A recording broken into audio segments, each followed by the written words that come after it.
И снова долгая дорога ведет нас через бесчисленные ручьи и реки.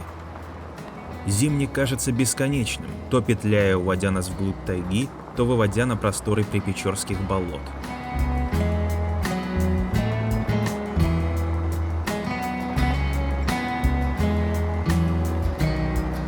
И вот, пройдя весь этот путь, нас встречает село Кипиево.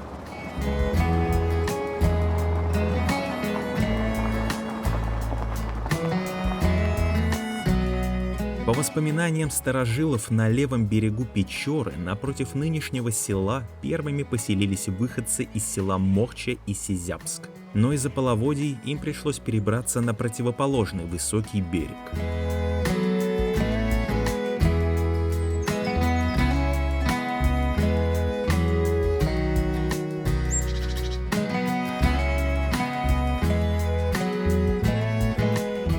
Здесь, вместе с переселенцами из Бриколанска, в 1851 году было основано село Кипиево.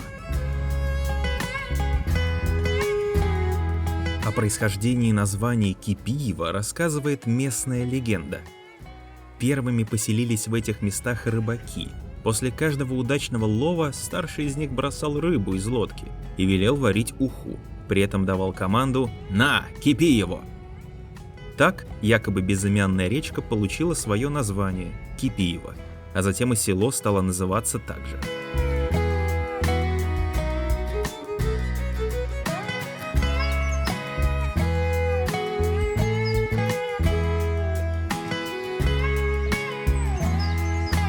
Сегодня село Кипиево само по себе не очень большое. Оно со всех сторон окружено водой. Летом это создает некоторые трудности, но кипиевцы уже привыкли к ним, и эта жизнь в обнимку с Печорой составляет предмет некоторой гордости.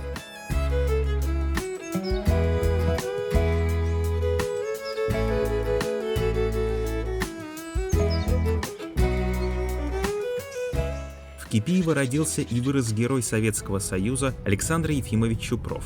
Звание героя ему было присвоено за мужество и доблесть, проявленные при форсировании Днестра.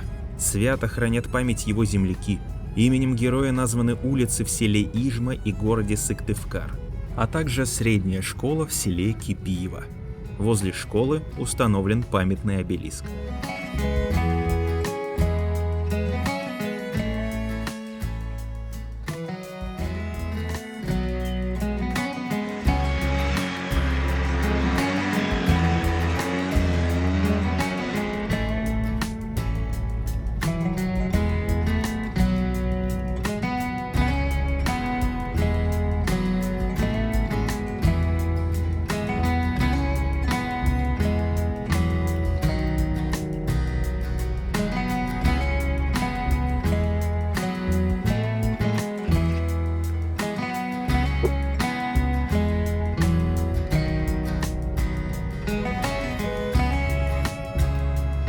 Ну а мы покидаем село Кипиево и направляемся в деревню Чаркобош, крайнюю точку нашего путешествия по Ижемскому Припечорью.